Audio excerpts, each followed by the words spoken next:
everyone, welcome to Anna's Violets. In this video we're going to talk about the difference between Pansy and Viola. I'm going to tell you also how you can plant these amazing plants in your gardens, patios, balconies, why not also home. And also we are going to talk about the problems that you may have with these plants. And of course, the most important secret, what to do so that you have flowers until late autumn. Because these plants can flower for long months. I'm Anna, and on this channel I'm talking about plants to help you grow beautiful and healthy plants so that we feel happier, relaxed, and in harmony with the world and ourselves. So let's start. Well, let's start talking about the difference between pansies and violas.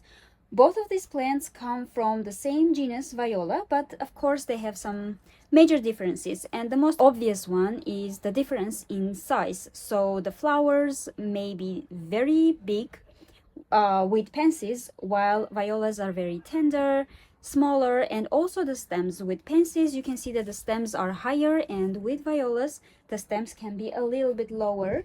And also of the flowers, of course the colors are so vibrant, and both can have very colorful flowers, both pansies and violas.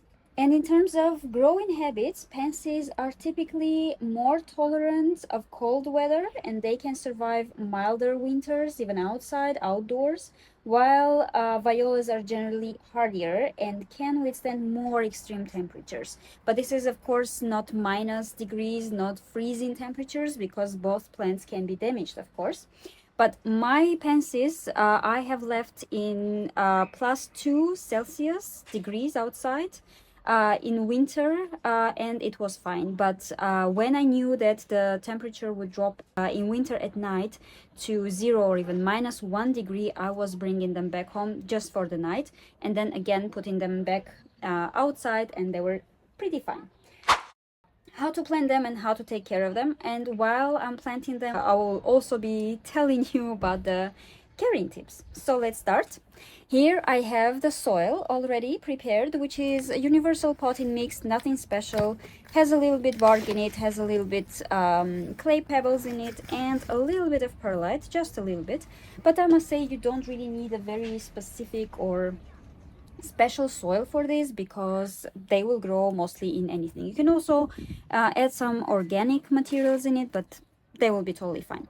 So I bought them in these nursery pots, and you can see that some leaves are not looking healthy, they're a little bit damaged. That's totally fine, don't worry about this now. We can just remove them by just, you know, pinching them. And also see this flower is a little bit also not looking healthy, so we will remove them as well. And here I have several varieties, all of them are different. Let's talk about the secret for flowering right now, because I see this flower is a little bit wilted already, and I know that it's very hard to cut the flower, to remove the flower, especially when it's only one flower. I know that we don't really want to remove the flowers because we want to have flowers on our pansies, on our violas. Well, I will be referring to both. These are pansies, but still I will refer to both because the care and everything is more or less similar, if not the same. But the secret to long-lasting flowering is removing the flowers, because I want to show you here. You can see that it has so many buds already from all the sides. There are several stems in it, and if you remove the wilting flowers, this will basically promote producing more flowers. So don't worry, remove the flower if it's wilted. It's totally fine, and actually you are promoting growth and promoting flowering in this case. I will also be removing these yellow leaves. Oh, it's a little bit windy, but it's very warm today. I can already feel that the spring is here, so I'm pretty happy about that. This one as well, see, it's even not stable a little bit, but that's okay, because we're gonna plant them right now. And I would also remove this flower, even though it's still it's pretty big also, but it's wilting, so I would just leave this one. Let's quickly prune them, so it's actually also helping the plant, as I've already mentioned. As for the light, they like to be even under the direct sunlight, or it have at least direct sunlight for at least 6 hours. And in this case, they will be flowering, they will be growing, they will be also bushier. You can prune them just a little bit so that they can be bushier, and then your pots will be fuller. But these plants are pretty easy to grow and to care about because they're very easy, basically. See, this one is also a little bit wilted. I would remove this one too, to be honest. Here is another bud. Let's do this. It's basically just cleaning up a little bit, removing all these yellow, old, dry leaves. And then our plant should be ready to be planted, and the planting will take just a second. So, again, the last ones. See, this one is already a little bit wilted. Let's remove this one as well. As for watering, by the way, I think it's very crucial if you water them thoroughly, because they like to be always moist. So when the soil gets dry, this can actually damage the roots and they may be a little bit wilted. Of course, when you water, they grow back, or they recover basically, but this can also damage a little bit the roots, and then the flowering may be also a bit slower or less. So I would definitely recommend that you just keep an eye on them. You can also use watering bulbs so that you don't really worry about being late with watering. But on the other side, if you overwater it, which I must say will happen very rarely in this case, but if you overwater, it can cause root rot, stem rot, and the whole rotting of the crown of the plant. How you plant them? Well, basically here I will be planting them in these containers because I want to grow them in my balcony. Again, they have holes. That's absolutely fine because the soil will get also dry outside. It's very warm, and also the excess of water will go through the holes and everything will be fine with these plants. You can also fertilize them, of course. They really like it. And yeah, deadheading, it's called. When you remove the wilted flowers, it's called deadheading. So don't forget to do that. See how many buds we have here. But let's plant them. So I have the soil here, which is again nothing special. So I will speed up the process of putting the soil here, and then we will continue.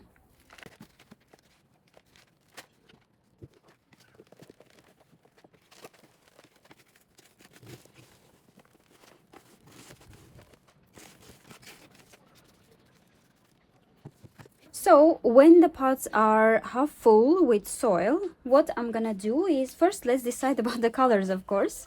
So I have, I think, two yellow. This one was the yellow one with one flower that I removed, and also this is yellow. And I have one orange one. So this is more orange. The next flower will be more orange. It will have orange brim on the side, so I will put this one here. And one yellow here. So this will be yellow and this will be yellow. Then I have two whites, this one and this one. This one is with purple inside, and this one is just a yellow dot inside, which is very delicate, absolutely beautiful. But I would like to have also maybe one white here, one white here. I'm just organizing them for now. Then I have two purple ones, one with yellow and purple stripes and one with just dark black center. Absolutely beautiful, both of them. Which ones would you prefer, actually? I'm not sure which one I like the best. I like both. Maybe this one. Let's say this is number one, this is number two. Which one would you prefer? Maybe write in the comments. I think these are the most adorable ones, the purple ones.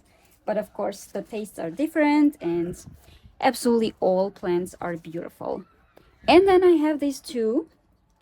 I will just plant one here, and the other one will come here. But now that we have more or less the design, or we know which plant goes where, what I'm gonna do is basically I will just slightly squeeze the pots, because these are very soft nursery pots. I will just pull the plant from its pot, because you see here it's a little bit difficult because the roots are grown everywhere from the holes already, but don't worry if you will damage a couple of roots.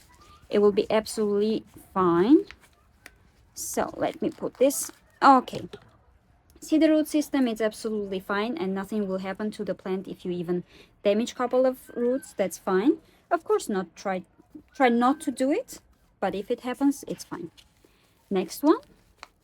Maybe we should cut these roots first to make them come out of the pot easier. Yeah, see? Then this one comes here. Next one. Here.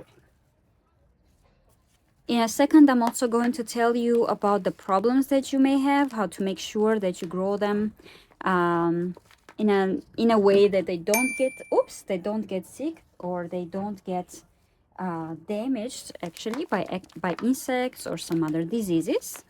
But let me first plant them. So now we have them here.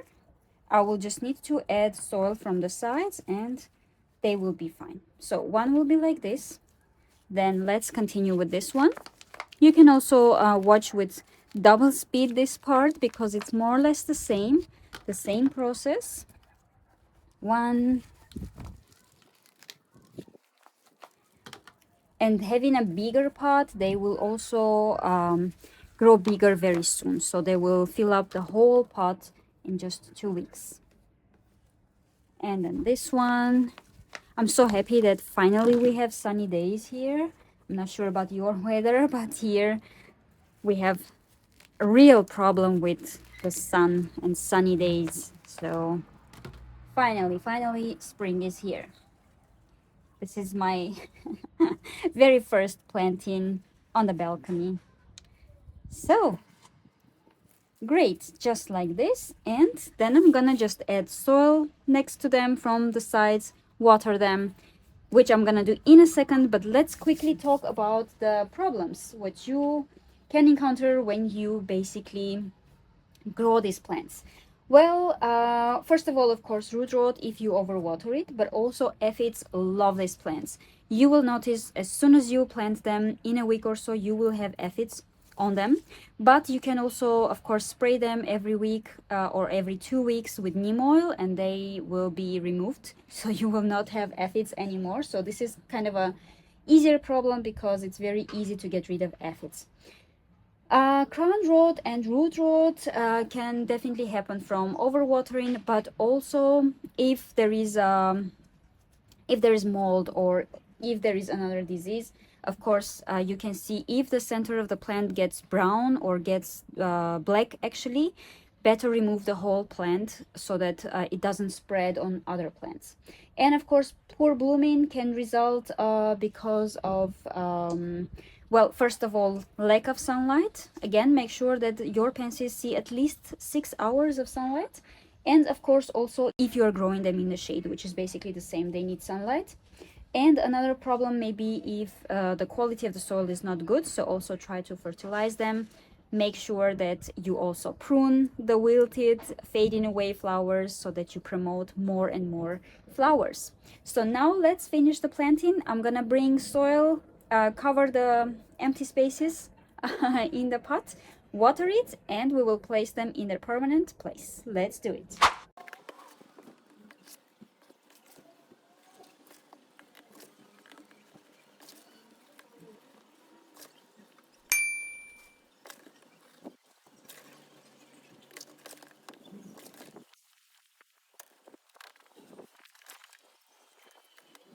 So here we are. We planted them. They will be fine. Let's water them just slightly so that the water is a little bit moist. Of course, try to water on the soil or on the leaves is also fine, but not on the flowers because the flowers may get wilted then easier or faster. So just slightly, just a little bit. And that's it. If you also grow some pansies, violas, anything else on your balconies, please write what colors you have on your balcony, what you planted. And of course, if you have any questions, write them down. I'll be happy to answer. Stay passionate about plants. See you next time.